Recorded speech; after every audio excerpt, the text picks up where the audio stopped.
Vandiyathevan reached Kadambur Palace now. Kadambur Palace is 12 kilometers from Veeranam Lake. Kadambur is ruled by Chola Kingdom with the help of King Sambhavarayar. Sambhavarayar is one important duke in those days. The whole palace was in festive mood. Soldiers at the gate of the palace are checking the people for their IDs. Vandiyathevan saw this ID verification and understood it is not easy to enter the palace now. He also saw a wealthy man entering the palace, neglecting the soldiers. So Vandiyathevan thought he should pretend like a powerful, wealthy man to enter the palace.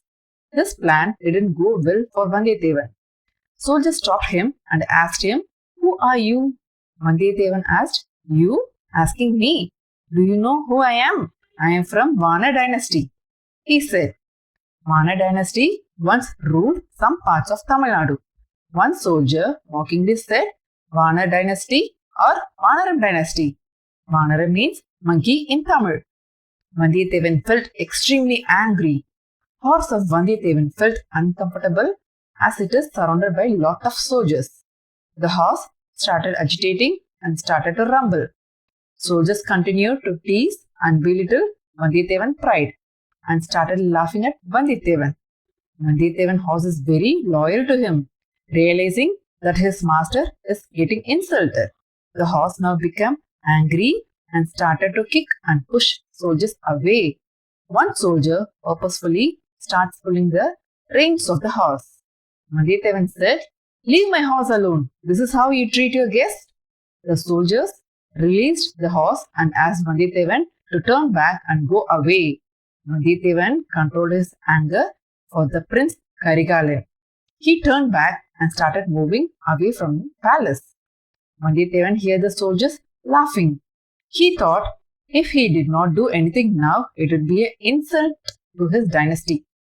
He told himself, "I should take care of my self-respect first." He turned his horse towards the palace again. Horse turned so fast as it was expecting for this moment. Soldiers shouted, "He is turning back. Guard the gates," they shouted. Vandiyathevan's horse ran so fast and jumped above all the soldiers and entered the palace. There were a lot of soldiers started to come like bees coming from honeycomb. The soldiers surrounded Vandiyathevan like how Abhimanyu was surrounded during Mahabharata war. Vandiyathevan used his sword to keep the soldiers at bay. Soldiers were not able to match the speed and skills of Vandiyathevan. The horse started kicking the sand and created a sandstorm. The soldiers were not able to see what is happening around them. Vandiyathevan used this opportunity and shouted, "Kandamara! Kandamara!" Meanwhile, Kandamaran was in conference hall talking with his father, Sambhavarayar. King Sambhavarayar told Kandamaran, "Hey Kandamara, what is the noise out there? Go and check," he said. Kandamaran came to the palace balcony to see what is happening. For a moment, Kandamaran could not recognize Vandiyathevan because of sandstorm. When he recognized Vandiyathevan, Kandamaran shouted, "Hey stupid, he is my friend. Leave him alone."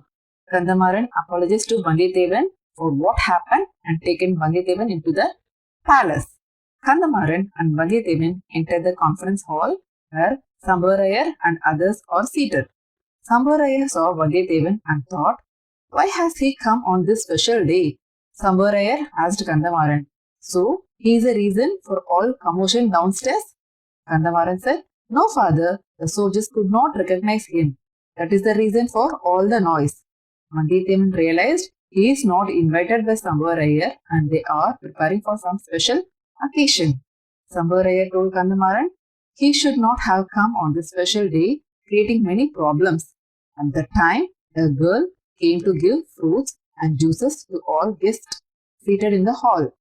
Kandamaran understood Vandiyathevan's situation and said, "Father, let me introduce Vandiyathevan to Pazhauvettarayar," and left with Vandiyathevan.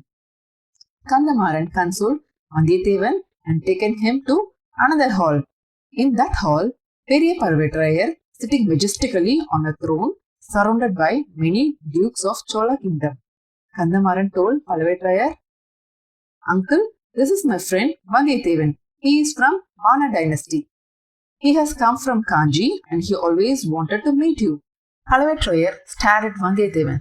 Kandamaran added, "He always asks me, is it true Pazhauvettarayar has 64 war wounds and scars?" And I told him, "You can count when you get the chance."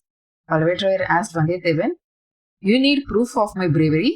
You thought only Vana dynasty are brave?" And started laughing at Vandiyathevan in a teasing way. Everyone seated in the hall started laughing.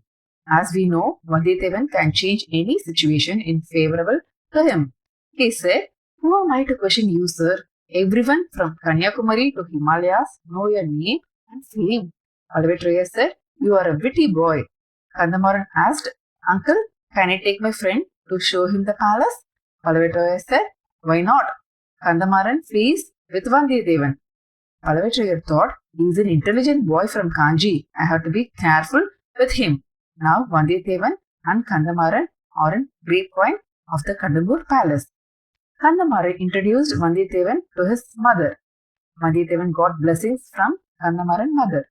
Kandamaran mother said, "My blessings and wishes. Get up, son." Kandamaran said, "Say son-in-law, mother." Hearing this, Kandamaran's sister Manimegalai started peeping shyly from a distance. Kandamaran's idea is getting Vandiyathevan married to his sister Manimegalai. At this time, he don't know his father Sambhavarayar has other plans for Manimegalai marriage. Vandiyathevan saw lot of girls in the grapevine, but none of them could match the beauty of Pazhauvettarayar's young wife. He realized Pazhauvettarayar's wife is not here in the grapevine.